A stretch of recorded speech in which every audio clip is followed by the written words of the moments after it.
In 2012, international celebrity South African Paralympian Oscar Pistorius and Riva Steenkamp appeared together at an awards ceremony. It was the first time that they had been publicly linked. 3 months later, Riva Steenkamp was dead, shot by Pistorius in his home. He was eventually convicted and is currently in prison. The story, books, movies, has focused on Pistorius and not so much on Riva, and not so much, says Tim Rowan, on gender-based violence. Tim Rowan is a writer and podcast host with media company Religion of Sports, which with fellow company PRX has launched False Idol, which examines how society's desire to worship heroes can blind it to their flaws. Tim Rowan's with me now. Hi, Tim. Hi, thanks for having me. It's a pleasure. I just want to start with you giving more profile to Riva Steenkamp, who, according to you, was pretty much overlooked in the whole storm of publicity about Oscar Pistorius. She was portrayed as a glamorous model and Oscar's girlfriend. Who was she?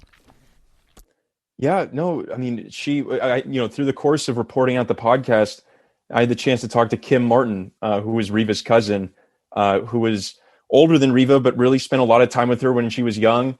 And also, obviously, they were close as adults as well. And Kim walked us through Riva's whole life, from her time growing up in Port Elizabeth, South Africa, riding horses. Kim described her as a strong, confident country girl. And her father was a horse trainer, Riva's. And Riva went on and she started modeling as a teenager, but she took her schooling seriously. She went on and studied law at university. And then, she went on and kind of shifted gears and went on to become a model. And she had a very successful modeling career. She did commercials, photo shoots. She had just been cast in a reality show in South Africa, and her career was really on the rise. And not only that, as her star was growing, Riva really found her voice. In law school, she had done her thesis on South African marriage law. So she seemed to be really interested in interpersonal relationships, how we interact with one another. And so when she became this celebrity in South Africa and she was booked on this reality show and her name was getting more and more out there, she started to speak out about issues she cared about. And talking to Kim, and from what I know about Riva, she was really passionate about gender-based violence and speaking out against the abuse of women and children. And, she would participate in these social media campaigns. And, she was just starting to do that when she met Oscar Pistorius. Like you said, they made their first appearance together in November 2012. And then just 3 months later, he killed her. And one of the parts of this tragedy that I think people forget is, like I said, she was just coming to her own and finding her voice. And shortly before Riva died, there was another very tragic murder of a young woman in South Africa. Her name was Anine Boyson. And Riva had spoken out about that.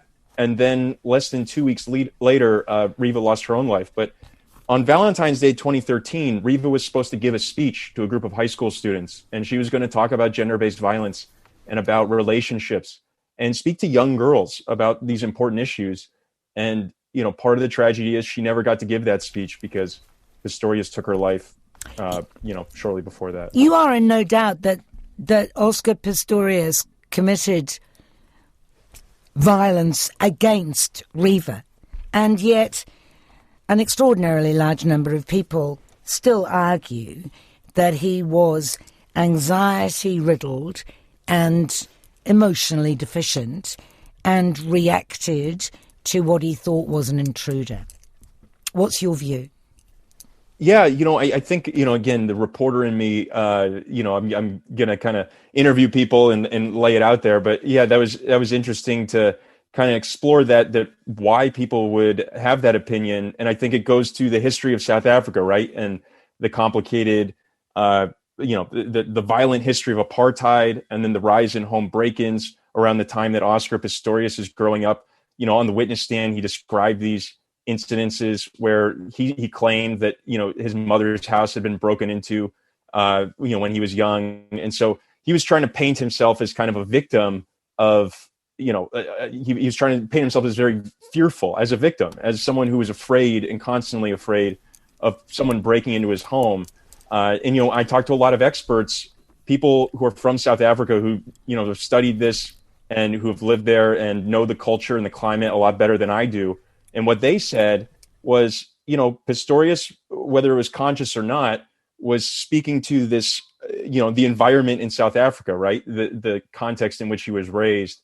But yeah, you're right. There's a lot of people that didn't believe it, that thought he was, using the excuse of the intruder to cover up what really happened and maybe something more sinister. So yeah, a lot of people I spoke for the podcast were of that opinion. I mean, South Africa has a reputation for having an extraordinarily high crime rate and a violent crime rate.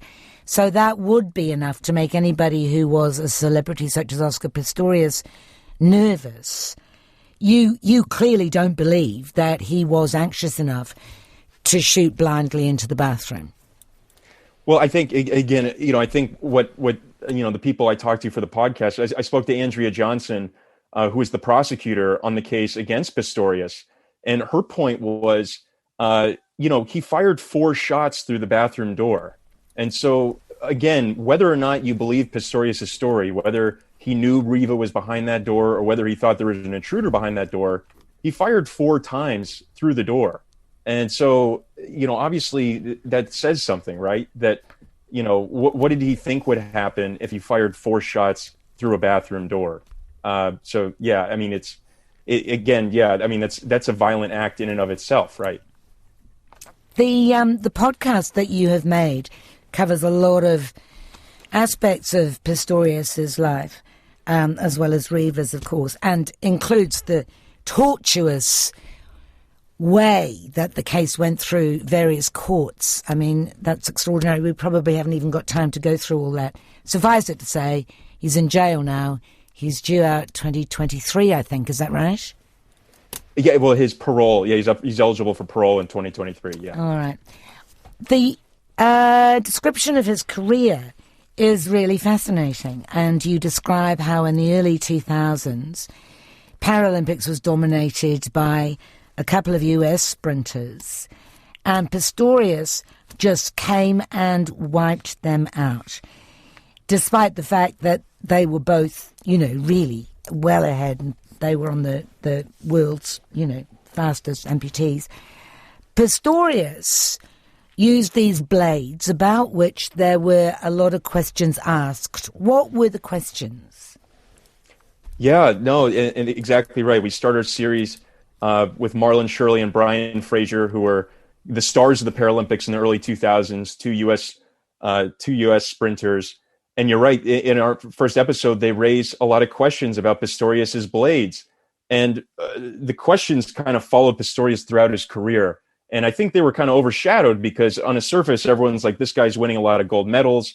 He's bringing a lot of pride to South Africa. A lot of people saw him as an inspirational figure.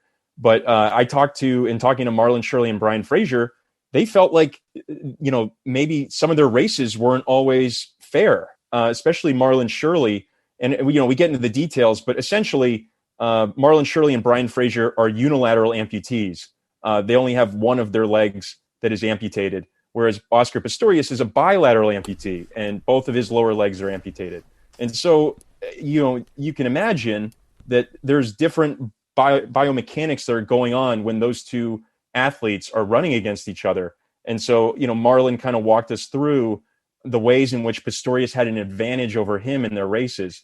And so as Pistorius is building a name for himself and winning all these medals and becoming a world-class athlete, Marlon Shirley is kind of looking there saying, well, does he really deserve to be winning all these races, right? And so he raised those questions. And then later on, when Oscar obviously ran at the 2012 London Olympics, and I think obviously that was his crowning achievement as an athlete, and probably the sporting moment that people most, recognize for him.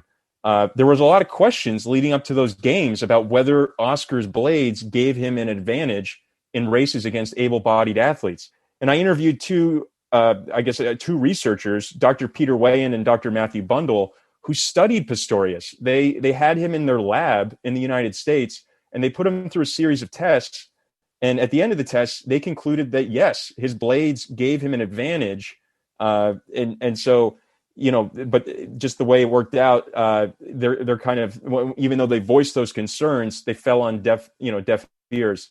And Pistorius was able to run at the Olympics despite all these questions about his blades. It seems so strange, doesn't it, that a double amputee should have an advantage over a single amputee, and furthermore, an advantage over an able-bodied athlete.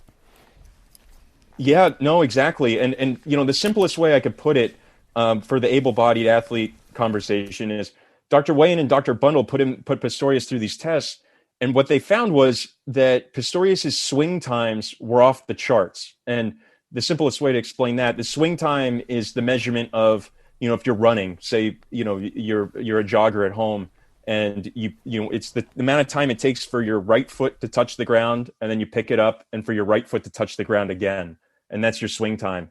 And what they measured was Pistorius' swing times were just off the charts. They were really fast. And what they attributed that to was the blades, because Oscar's blades were lighter than the lower part of the human leg, which allowed him to swing his legs faster. And so, they have all these calculations, and they've spent years researching this. And so when they punched in the numbers, they found that he would be, several seconds faster in the 400 meters due to the blades. And so, we kind of talk about in the podcast how that goes against maybe, common sense. But these are two researchers who studied Pistorius up front, who've been, in this field for a long time. And they, came to the conclusion that he had an advantage. Well, it sounds like sour grapes. It's quite bold of Marlon Shirley and Brian Fraser to speak out, because it sounds like they're complaining about being beaten. Yeah, I think you could look at it that way, but I don't think I didn't get that sense. I mean, again, I think first of all, I don't think people even recognized this at the time, and it's kind of a tricky thing, right? And we talk about this. The reason that they were running against each other is because there weren't enough bilateral amputees to run their own race. So there weren't enough double amputees like Pistorius to run their own race at the Paralympics, excuse me. And so they had to run together. So it was kind of just the circumstance they found themselves in. But I certainly found it interesting. I was very interested by the mention in your podcast. At one point, something really unexpected came up. And you discovered that Marlon Shirley, one of the US sprinters who had dominated the Paralympics until the arrival of Oscar Pistorius, and you're talking about gender violence, Shirley had assaulted his girlfriend in 2000. And you had to go there, right? Because you can't ignore something like that in a podcast of this texture. So what happened? Yeah, you kind of explained it. Yeah, I had, when doing the research for the podcast, I saw that Marlon Shirley was basically Oscar Pistorius's main rival. We've been talking about here. Marlon Shirley was arguably the face of the Paralympics in the early 2000s, and then Oscar Pistorius came along and kind of knocked him off that pedestal. And so we spent hours. I interviewed Marlon for several hours, and he's one of the main characters in the first episode, and we were in the process of putting the episode together. And in doing more research on Marlon, and we found that incident that you referred to, that in the year 2000, Marlon was involved in a gender-based violence incident with his former girlfriend.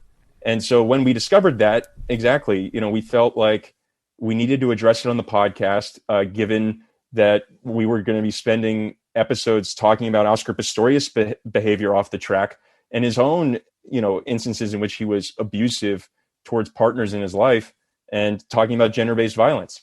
And so then, once I found that out, I reached out to Marlon, and we did an interview. And so you hear that conversation at the end of the first episode of, me talking to Marlon about this incident from 2000. And I think, something a point that I do make there in the podcast is that, what's interesting is, this happened, Marlon's gender-based violence incident happened in the year 2000. And it happened like a few months or, short time before the 2000 Paralympics. And that was the first Paralympics when Marlon Shirley kind of became a star, and he won medals, and, he made a trip to the White House. And, shortly after that, Marlon becomes a star, and there's all these glowing profiles, and he's traveling and making appearances. And no one mentions the incident with his ex-girlfriend that happened in early 2000. And so, in all the research that we had done on Marlon, no one had ever mentioned this incident. And then, we found it and felt like we had to talk to him about it. Let's talk about, and it's another thing that you mentioned in your podcast, of course, the need for South Africa at that point in the early 2000s for a good story, for an uplifting story. Tell me about that in the context of the country. And again, going back to the title of the podcast is False Idol, right? And so in the early part of the podcast, we talk about how we collectively as a society, people of South Africa and beyond, idolize Oscar Pistorius and how he became this celebrated figure. And, in talking to people, it became clear, talking to South Africans and people who watched Pistorius's career and were closely observing it, that he arrived at kind of the perfect time. Oscar came onto the scene in 2004, and that was the year of his first Paralympics. And he comes onto the scene, and he immediately is this incredible Paralympic sprinter. And like you said, it was, that's about 10 years after the end of apartheid, and South Africa is still recovering from this very violent, very intense time in the country. And they're looking for a hero. They're looking for a good story. They're looking for something to root for. And I talked to people as South Africans who said, that they saw themselves reflected in him. And here was this South African on the world stage performing at a high level and bringing a lot of pride, to the country. So consequently, a lot of his bad behaviour, and he had behaved badly on a number of occasions, was not looked into. You say there's no culture of investigative sports journalism in South Africa, which is not unusual, of course, because sport is sport.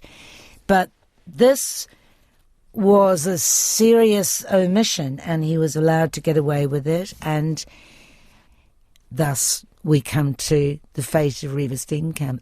But even if people had focused on his bad behaviour, his passion for speeding, his hair-trigger temper, what could have been done? That's a great question. Yeah, and that's a tricky one to answer.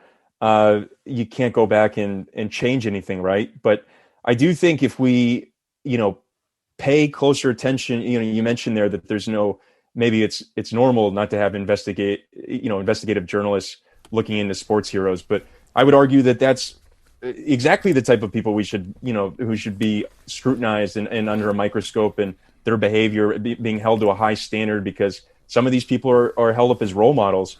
But, going back to that behavior, some of it was public and some of it wasn't. And we're talking about Oscar Pistorius' bad behavior. Another person I interviewed Trish Taylor, who is the mother of Samantha Taylor, who is one of Pistorius' ex-girlfriends. And Trish was describing, you mentioned it there, how Pistorius liked the speed, but she also had some really disturbing things to say just about how Pistorius was emotionally and verbally abusive towards her daughter throughout the relationship. How he would shout at her, times in which she was afraid of him. There's one instance where she was so afraid of him, she felt like she had to hide his gun. And so, to answer your question, it's hard to go back and say what would have been different. But I think if, just generally speaking, if we were to scrutinize, people like Oscar Pistorius, who are held to high esteem, who are behaving badly, it's obviously better to do that, and maybe you can catch something. It's hard for us, perhaps, to understand the celebrity attached to Oscar Pistorius. I mean, he was huge, wasn't he? Yeah, no, look, he was on ads for Nike. I think people around the world knew him. He certainly broke through into mainstream media, not just in sports, but beyond that. He was held up as a hero of South Africa, an inspirational figure.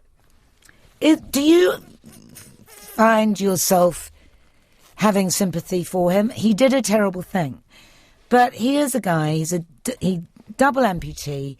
His mother died when he was young. He's suddenly extraordinarily famous, and he's having to deal with it without necessarily having the emotional wherewithal to do so. Do you have sympathy for him? Yeah, again, to answer your question, I lean on kind of the people that I interviewed and their opinions. But sympathy is an interesting, I guess, idea. And, we kind of get into that later on in some episodes that haven't been released. But yeah, I mean, look, we give all that context throughout the podcast. And I think it's a complicated story. He is a complicated person.